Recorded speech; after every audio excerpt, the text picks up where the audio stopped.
In questi ultimi anni si è iniziato un percorso, si è invertita la rotta. Dopo il 2010, quindi dopo le alluvioni, si è invertita la rotta iniziando a programmare, progettare e finanziare grandi bacini di laminazione per dare quelle risposte, però c'è molto da fare. L'emergenza alluvioni sempre più frequente ha un forte impatto sull'Italia perché costa lo 0,7% del PIL all'anno.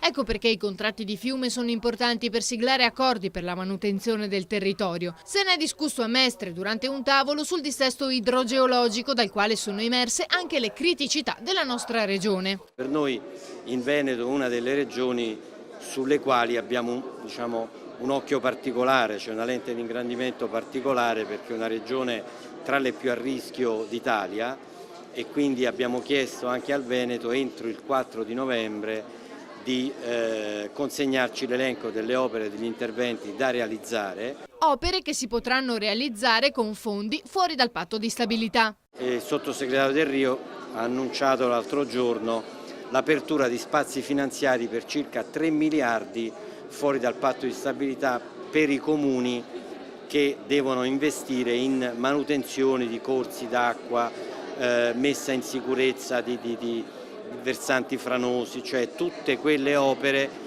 che non vengono realizzate pur avendo oggi risorse in cassa, no? I consorzi di bonifica stanno già lavorando in prevenzione con un piano nazionale di riduzione del rischio idrogeologico in Veneto. In questi mesi abbiamo fatto, ed è ancora in corso, questo enorme lavoro di ricognizione e soprattutto oggi siamo in grado di far partire veramente una grande impresa di prevenzione dal rischio alluvioni, che è il rischio che corriamo davvero in tanti, il 12% del territorio, anche gran parte del Veneto, come abbiamo visto più volte.